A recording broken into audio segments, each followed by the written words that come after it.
Hey everybody, it's Romania Black. We are on episode 12 of Attack on Titan.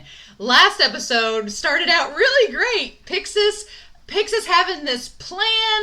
Like I said in the last reaction, I'm a little untrusting of Pixis at this point. I love him as a character. I absolutely love him. But the fact that he came up with this plan so quickly, and it seems like such a far-fetched plan, this human experimentation that isn't really happening in the show, but it's just Eren.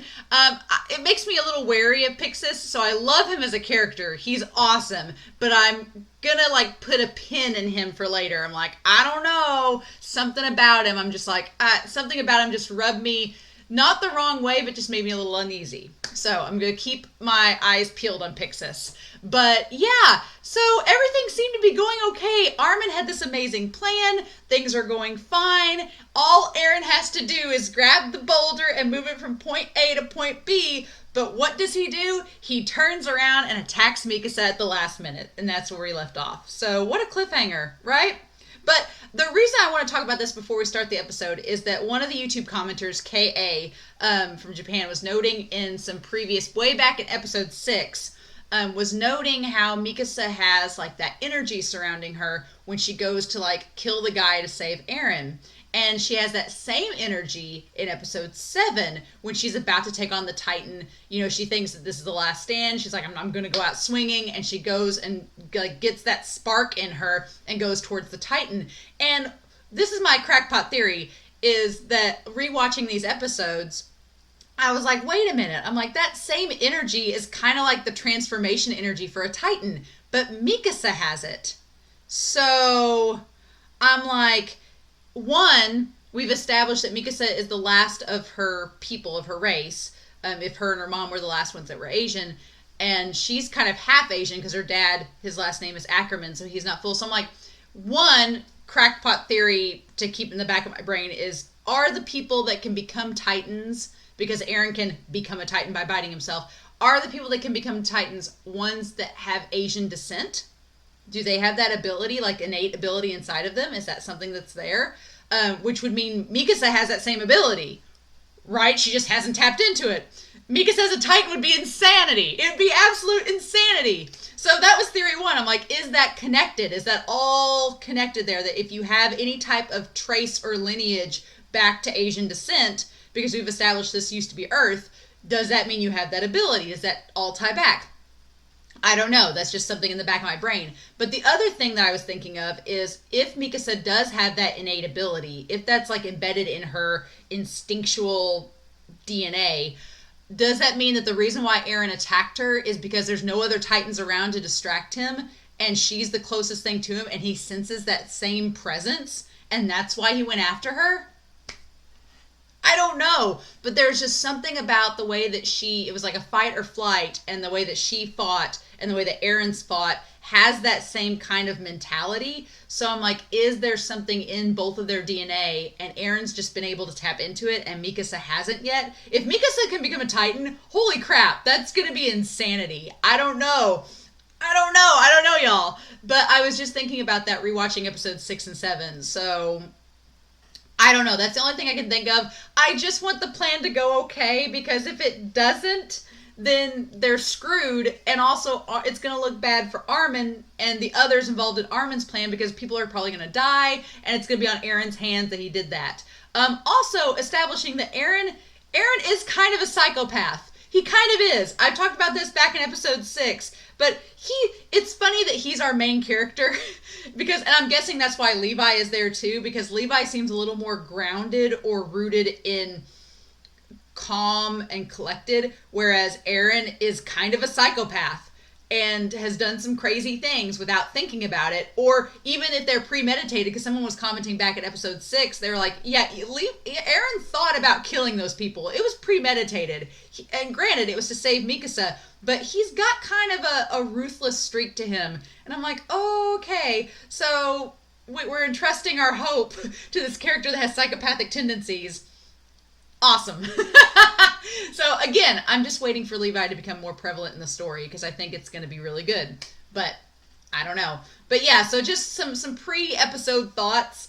I'm getting the same nervous feeling that I had back in episode 10. I feel like this whole series is just going to be a roller coaster where I feel good anxiousness, feel good despair. Like, I just feel like that's the way it's going to go. And so I'm hoping that this episode rides out the high. It's called Wound. And I'm wondering if that's relating to the bite, what that's related to, but Wound. Okay. All right. It's fine. So, with that being said, we are going to start episode 12 of Attack on Titan here in 5, 4, 3, 2, 1. Let's go.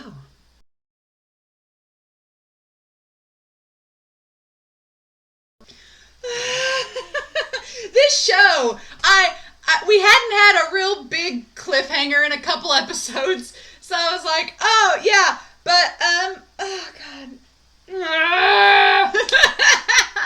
This episode, I haven't felt that anxiety and stress in a while. I like I said, this whole series is just roller coaster it through. God, oh my god. So there's quite a bit of interesting things in this episode. I'm like, my heart and everything, I'm so like, the stress level of just, it just makes you uncomfortable. That's this episode. I'm speechless because there's so much to talk about, and there's so much. I've come to realize I really like Jean as a character. I'm really pulling for him, and it's like I am all for a character that has major flaws but is trying to become better. I am a rooter for characters like that. Like, if they're a character with major flaws and they just cave into those flaws and just double down on them, I don't like those characters. But if they're a character that has a flaw, they realize they have the flaw, or they're somewhat self-aware, and they're trying to make themselves better, I can't help but root for those characters because it's so relatable. Like, we all have flaws, but when you try to make yourself a better person, it's so endearing. And Jean's character for me has become one of those that I'm like, he knows he's a coward. He knows he's jealous. He knows he's an envious person. But he's trying to be a leader and trying to help save his friends. And I can't help but root for him. And this episode was just like gnawing stress. I was like, oh God, if he dies here and now, I'm like, ah. And I'll tell y'all, I have muted Attack on Titan AOT on Twitter. I am not looking on I've muted it on Twitter. I don't look at it on Tumblr. I am going into this as blind as humanly possible. So I don't know which of these characters make it to season 4. I have no clue. I have no idea. So each episode for me, when they're in situations like this, I get so stressed because I'm like, I don't know if they're going to live or not.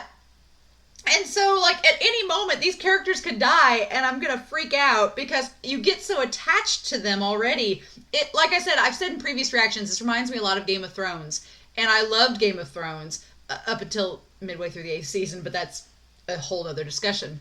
But what I loved most about that show was that the characters, you get so invested in the characters and their struggles and the shit world that they live in that you just want them to make it out and to do well for themselves. And so whenever a main character dies, you feel that because you followed them through so many seasons and so many episodes. And this show has packed so much. We're almost to the halfway point of the season. And this show has packed so much plot, so much character development, and so much exposition already into it that I can't imagine the next several seasons. Because I'm like, y'all, and some of you are like, oh, season 1's like the foundation season. You're just getting like the basics down. I'm like, this is the basics? So I'm really excited, but I'm like, I don't know what to expect. And so like my heart is racing right now. And I've also had a giant cup of coffee, so that probably doesn't help. But okay, so let's talk about this episode. So there's a lot going on in terms of decision making and the morals and the motivations of these characters, and we're getting into some like interesting plot elements and world building with these Titans that there's some kind of scary implications here. So the wound that we're talking about is the wound that Armin makes in the Titan body. We're going to talk about Armin. Jeez, my brother doesn't like Armin, and he tried to justify it without being spoilery to me. He's like, oh, well, Armin's kind of a weaker character. I'm like, weaker character? Armin is sitting on the back of a Titan facing death, stabbing his friend, trying not to kill him, while coming up with a strategy. Armin is not weak. No, hell no. And I will have none of that. No. So, okay. The imagery of the Titans up against the wall like zombies is just frightening. And I can only imagine in the manga how terrifying this looks, because I've noticed some of you have commented and given me some screenshots as I've gone through the episodes on YouTube. You've sent me screenshots from the manga, and the manga is so much more grisly than this. So yeah, in this episode, I cannot imagine some of the imagery in this, how it looks. 20% of their soldiers have been lost. There's a thing about this show and 20%. 20% of the population was lost between Wall Maria and Wall Rose. 20% of the Survey Corps has been lost. So a fifth of it has gone down. But okay, we're going to talk about Pixis. Like I said, Pixis, his whole rationale with the human experiment, I wasn't as trusting of him for some reason. But I will say this for Pixis. I am on board with his character. He's like, no, these soldiers weren't lost. They didn't die of their own accord. I sent them to their deaths. So this is a cool parallel and a cool continuation and connection between Pixis and Jean as leaders. And I think it's foreshadowing, or I hope it's foreshadowing, that Jean is going to become a leader like Pixis in the future of this show. I'm hoping that's the case. I could be totally wrong. Don't spoil me. But I'm hoping that's the case. Because Pixis is basically, he is solidifying the rationale and theory that Jean did back in episode 8. So Jean back in episode 8 was all concerned about, he's like, I've sent these people under my watch to their deaths. He's like, I used their deaths as a springboard to save the rest of us. And there's guilt attached to that. And how could you not have guilt attached to it? Because you would feel bad for those people that they died to help save everybody else. But you made the order. So here's another contrast. There's a connection between Pixis and Jean and Eren in this. Because back in episode 4 and 5, episode 5, Eren charged at the Titan that killed Thomas. He just blindly charged in there, and just like a loose cannon, charged in there, and everybody followed him. But here's the thing. Eren doesn't quite show any remorse or thinking back on that moment. Like, he hasn't shown any reflection on what's been... And granted, in the last 6 episodes, a lot of stuff has gone down. There's been a lot of things happening, and there's not been a lot of time for Eren to think, because he's been in the body of this Titan. And as we've seen in this episode, stuff does happen while you're in the body of the Titan. Okay? So he probably hasn't had time to reflect on it, but I'm going to be very curious if Eren reflects on the deaths of those soldiers the way that Pixis and Jean have reflected on it. Because everybody's not really Pixis has had more time to reflect because he's on top of the wall giving orders, and he's had time to think. Jean's had a little bit of time to think, and be reflexive because he's in the moment, but he's also running around doing other things. And Eren really hasn't had time to reflect because all the stuff with the Titan's been going on. I'm going to be curious at the end of all this if Eren reflects on those deaths the same way Pixis and Jean has. And that, to me, is going to be very important for their characters and going forward. So I'm going to be very interested. In the back of my head, I'm like, okay, Eren, are you going to reflect on this? What are we going to do about this? Because Jean and Pixis have a very clear connection in this episode. And I find it funny that we focus a lot on them specifically, because Pixis is like, I ordered them to their deaths. I made the call. Humanity is perched, I love that line, humanity is now perched on the brink of extinction. If it means ensuring mankind's survival as a whole, I'm willing to go down in history as a butcher. I'm getting Major Hamilton vibes, where Alexander Hamilton in the play Hamilton, he's like, I want something that's going to outlive me, basically. And so Pixis is on the same rationale as the Hamilton logic. He's like, I don't care if I go down in history as a villain or a bad guy as a butcher. If it means that we all survive this and humanity continues, let it be. And so that logic is so fascinating to me. I think that it connects to Jean. Jean is rational. Jean is going through the turmoil that Pixis has already gone through. Pixis has already rationalized everything. He's like, yeah, I get it. People's deaths are gonna be my responsibility. But if we lose the battle to win the war, so be it. And that's the struggle that Jean is going through right now. Jean is having that same inner turmoil, but he hasn't reached the Pixis level yet, right? He's not reached the Pixis level. He's still being like, people are dying on my watch. What do I do about that? What does it mean? Like, he's still struggling to combat those emotions and combat that struggle, right? So I find it so fascinating that we focus on these two characters, because I'm wondering, is Jean going to get to that Pixis point? Is Jean going to become a leader and step up and become a leader in all of this and say, okay, yeah, these people died, it's awful, and I'm going to forever feel that weight and responsibility of their deaths, but are we going to let them die in vain, or are we going to move forward and try to save everybody else? And I think Jean's going to get to that point if he lives long enough, because this episode and the end of Jean's struggle is leaving a lot of things open, but so good. Like, the conversations and the rationale between these two characters are so interesting to me. And like I said, I've really come to like Jean's character and root for him. And so I'm like, come on, dude, you gotta pull through this. I don't want him to just die like in the next couple of episodes and for it to be for nothing. Because I think that the show is setting up a lot of character development with him and symbolism with him. And the connection with Pixis is just interesting to me. But man, Eren, so something's going on with these Titans, or with Eren that can become a Titan, because Mikasa just getting on him, and it's interesting that Eren doesn't immediately use the other arm. He's stabilizing himself and he's waiting until the other arm grows back, but she's trying to reach him, and I wonder if you have to go through from the back to reach, and because he just isn't, it's like he doesn't even notice that she's there. He's just blindly attacking. And Rico, what's so frustrating about this episode is that they immediately deem it a failure. They don't even try. Mikasa's the only one trying to get through to him, but Rico's like, nope, see ya, done. Which, you get it. You kind of get where they're coming from, because they don't know Eren. They don't understand, but also Eren just like blows half his face off and punches himself. Like, that makes me wonder. This all seems very instinctual with the Titans. Like, he's just acting on instinct. Like, it's his subconscious at play.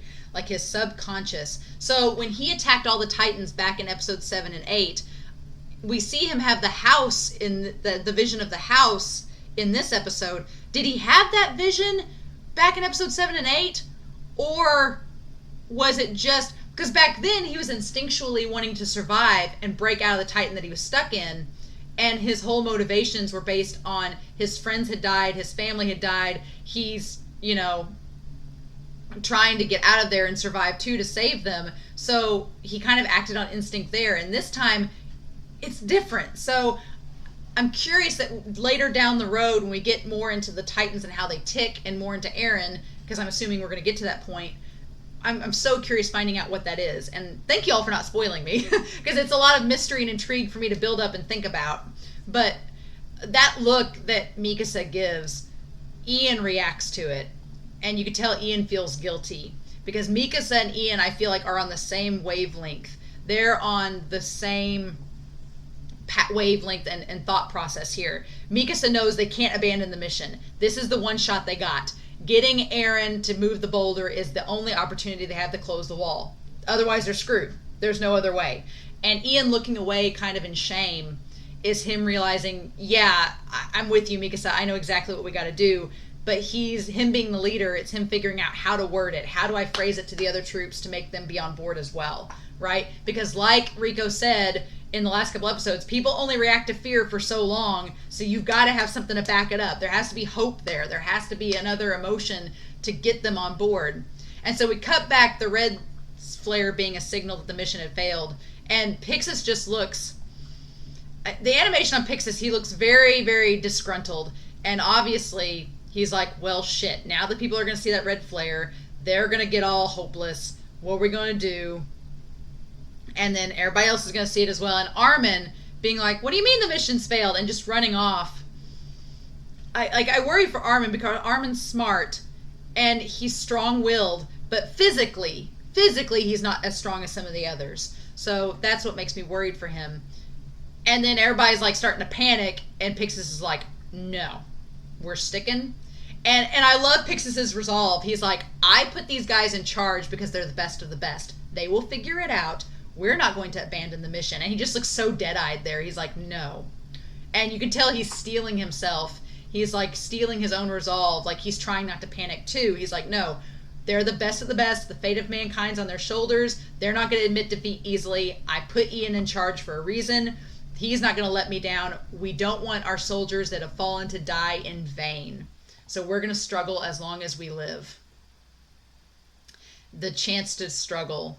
And I love that theme in this episode is we have the chance to struggle. That's the thing. He's like, the people that have died, they don't have a chance anymore. They're dead. We have the chance to make calls. We have the chance to struggle for our survival. We have to do it. And yeah. And Rico and the other guy, Matabi, they're in panic mode. But Ian is like, no, Pixis put me in charge. And Mika says, right, we've got to protect Eren. And Mika said that guy was about to desert, and she was about to just slash him down and be like, screw you, you're not making this all go to shit. And Ian's like, no. And I like that Ian says at the end, I was afraid of what you would do. Like he's like, he's afraid of Ackerman and her ability. And so there's Titans coming in, and he's like, we have to protect Eren. There's only one Eren that we know of. There's only one person we know of that can become a Titan, and that's Eren. We've got to protect him. Figure out what's going on. Because I'm sure they're thinking if we can get Eren to get out of the Titan and explain what's happening, something has gone wrong. But it's not just that it was wrong to begin with. Something's happening there with Eren. So I like Rico. She's like, look, I'll go along with your plan because you're the leader, because we trust you. But she's like, I'm not dying for nothing. I refuse. So you better make this right and have a plan that's going to work. And I like that they finally, thank you, Ian, for being the strong character to make them all go along with this. And so we cut back to Marco and Connie and Jean. And I'm actually proud of Jean. He sticks up for Eren. He's like, no. And again, we're talking about Pixis and Jean's connection. Jean is like, Marco's like, I'm sure everything will be fine and Eren will pull through. And Jean's like, yeah. And Connie's the one starting to doubt. He's like, this seems pointless because a fight against, and Jean's like, no, the Titan battle was always going to be something like this. We're going to lose people, but we need to avoid losing the most people, right? And then Connie's like, so everybody that's died so far, are we just dying for nothing? And Jean's like, no, we have to minimize our losses and do the best that we can. Pixis's call is the right call. And he's like, yes, it was. And so I like that Pixis is kind of on the same wave. Jean is on the same wavelength as Pixis. He's like, no, this is what we got to do. Again, that connection. And then Connie goes along with it. But Connie's kind of like Rico. Connie's like, okay, fine, we're doing this, but we don't need to end up becoming part of the losses as well. So I like this combination of characters and connections. We've got Jean and Pixis. We have Connie and Rico. I like that these characters, that even though they're on separate parts of the wall, the same dynamic and the same conversations are happening at the same time. That's really, really fascinating to me. And yeah, Marco's just like, okay, sure. So the steam is coming out of Eren like he's trying to turn back or to regenerate or something, or dissolve. Like, it's very interesting what's happening to this Titan because it's not regenerating like it normally does. He's not escaping it like he normally does. It's kind of like he's just stuck there, which is terrifying because what happens if Eren gets stuck in the Titan and can't get out? Like Armin says, like, can you cut him out? Because Armin just stabs the Titan in a non-vital spot to get him to try to react, to wake up, to wake up and snap out of it. But I'm like, if worse came to worse, could they cut him out? Or would it kill him? That's a really interesting thing to think about in the future episodes. Like, what if Eren gets stuck in the Titan? What do we do? Can people that turn into Titans get stuck in those bodies? What does that mean? Again, I said, are all these Titans walking around just stuck in that state, acting on instinct and attacking people because it's instinctual? and there's people inside that are getting killed, like when Mikasa comes around slashing them all. There's some pretty crazy implications in this episode of possible scenarios that could happen in the future, and I don't like it. I don't like those implications, because that's bad for our main characters or any character that can become a Titan. What if that ends up happening? And okay, so Ian saying the line, "This is to protect your lover after all." And she's like, "He's family." No, he's not a lover. Not at all. But I'm blushing. Why are you saying that? But Ian's like, I get it. And Mikasa's like, "No, you don't. That's not it at all." Okay, so you guys have got that to work through at some point. But yeah, Armin just showing up. Yeah, oh my god. So Eren, let me talk about this. Eren inside the Titan, like it's all the nervous system and everything is connected around him, and like it's connected to his eyes, his face. I do want to stop right here and go to Crunchyroll. So give me just a second, because I wanted to see what that translation was on the gear, because it has something to do with the gear and Jean later on, I'm sure. But yeah, Eren, it's all connected to, like, the tissue and everything is connected, which kind of freaks me out a little bit, because like if you cut the wrong spot, like if you cut the connective tissue, like the Titan reacted, but I'm like, okay, what we doing here? So let me go back to this episode. Crunchyroll translates it, so I'm going to go back to episode 12 on there and go through there. But yeah, so Eren is stuck in like this dreamlike state, which is weird, and he's seeing like his house and everything, and he's seeing his family and Mikasa there. So it's very curious. Let me make sure the sound goes off on this. Okay, so I'm just going to make a note to pull Crunchyroll up like before the episode, just to have it ready so I can go to this part. So information we can share so far: the 3D maneuver gear, weight shifting device. Users must shift their entire weight to one side of their hips or the other. This permits acrobatic movement, but heavily taxes the muscles. Yeah, somebody was talking, well, I think Wushin was talking about this on Patreon, how, you know, if this were real life, we'd probably all be dead like in a day, because like how much muscle you have to even make the maneuver gear work, like, is insanity. And so I'm like, but you know, it's an anime, it's fine. We can do whatever we want with that. But yeah, that'd just be insane, like how ripped you'd have to be to get this to go. Like Mikasa, girl, acrobat, like gold medalist. And then 3D maneuver gear training 3. For this reason, instructors will deliberately cut students' lifelines to gauge their reactions. Oh God. While unsafe, anyone who dies during this training would be unable to fight Titans anyway. Oh my God. So basically during their training, they were literally put in the face of death to see what would happen. And it's like, well, you're going to die by the Titans anyway, so are we going to waste our equipment to give it to somebody who's not going to be able to handle it? That's pretty terrifying, though. Not going to lie. So yeah, so Eren having that vision, and I find it interesting that he's bundled up in the blanket, right? He's bundled up in the blanket, and right now his Titan's kind of just sitting there immobile, and he's just bundled up there, saying that he's going to sleep. That is so interesting to me. And then Armin, of course, shows up. And the dude ran the whole way there. So I'm like, Armin, you'd probably be exhausted by now, right? And he's like, what are you doing, Eren? Because Armin's like, people are dying. Lives are at risk. And you're just sitting there like, what's happening? Let's move it. Let's go. Just, oh my gosh. And so he's like, why would I leave? And I love the metaphor of Armin hitting the glass. Like he's trying to reach in. He's trying to get to Eren. And he has to do that by stabbing him in that spot to like connect to him. And of course the Titan reacts because it hurt him, but then he like stops.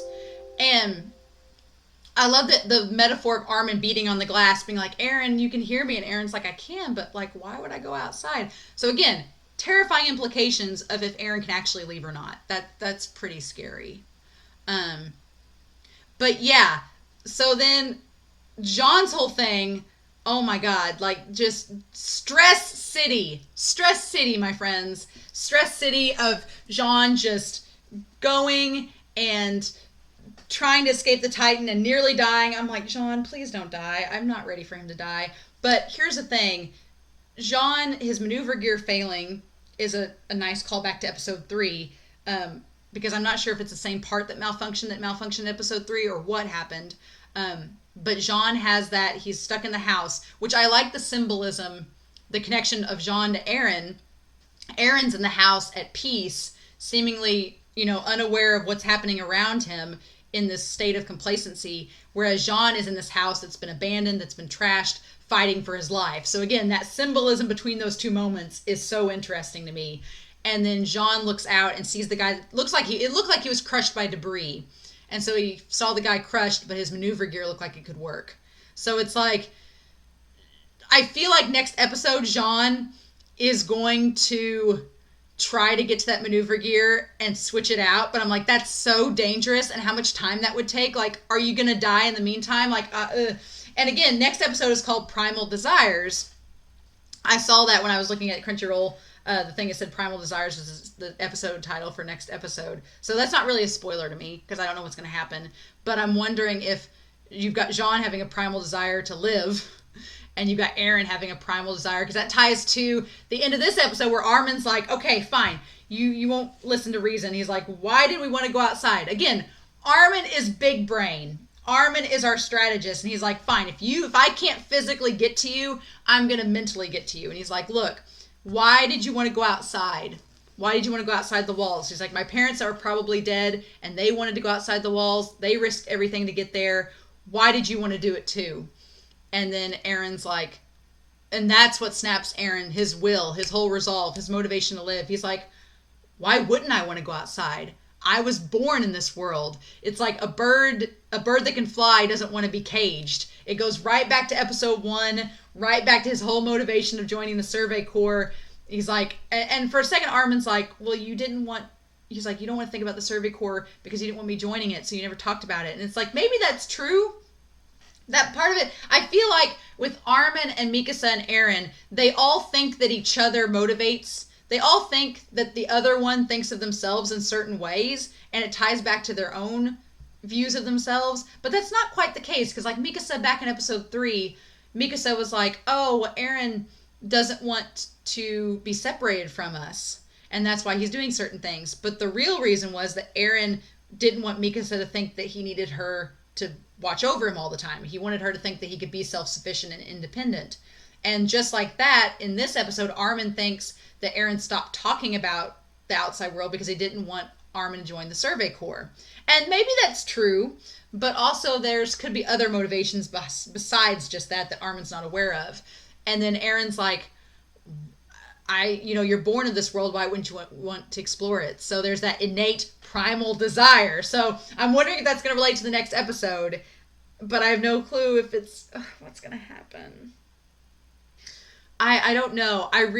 That's the thing with these episodes. I go in thinking something's going to happen, and then it doesn't. Like, I went into episode 6 thinking that we were going to get Pixis, thinking that we were going to get answers about Eren, and we didn't until the next episode.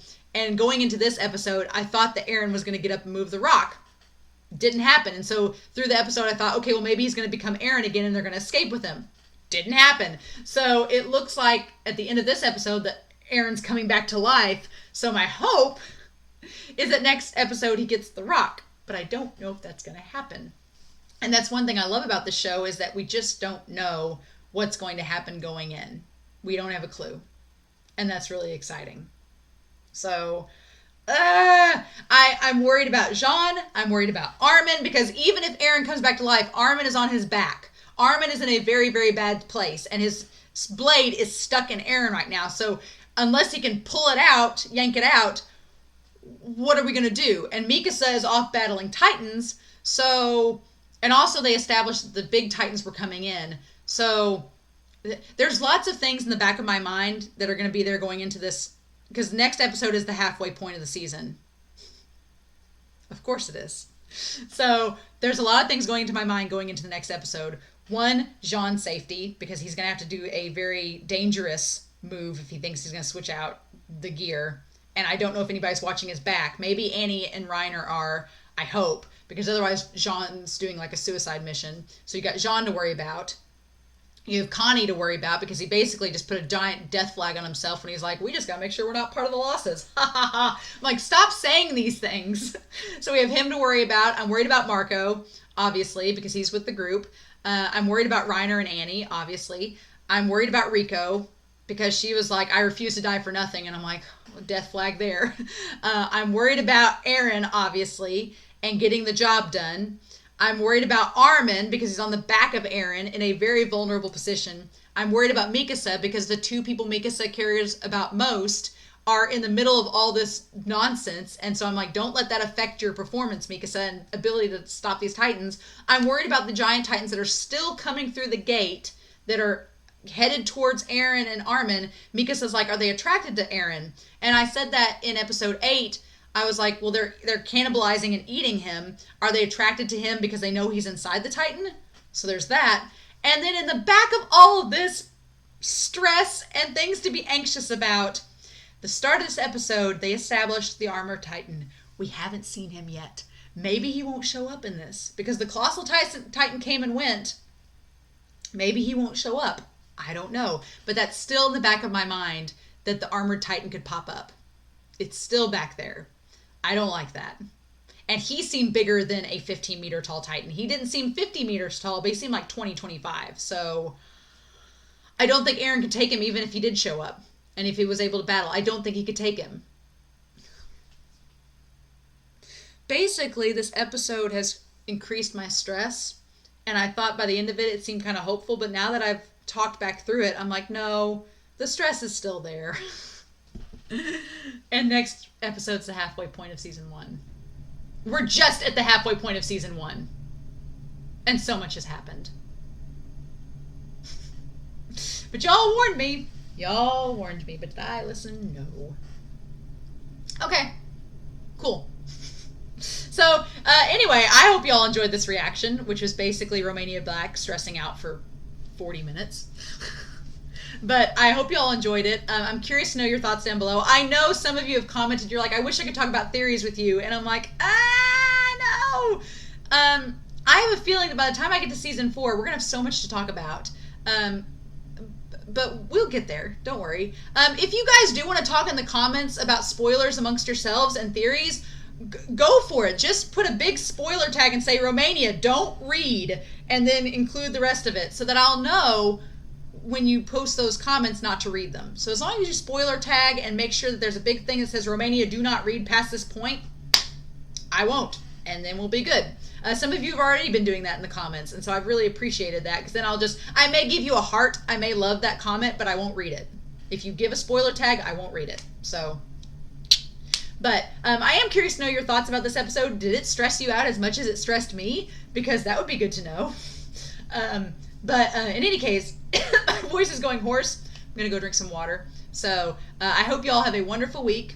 Please stay safe, take care, and I'll be back soon with episode 13 of Attack on Titan. Bye.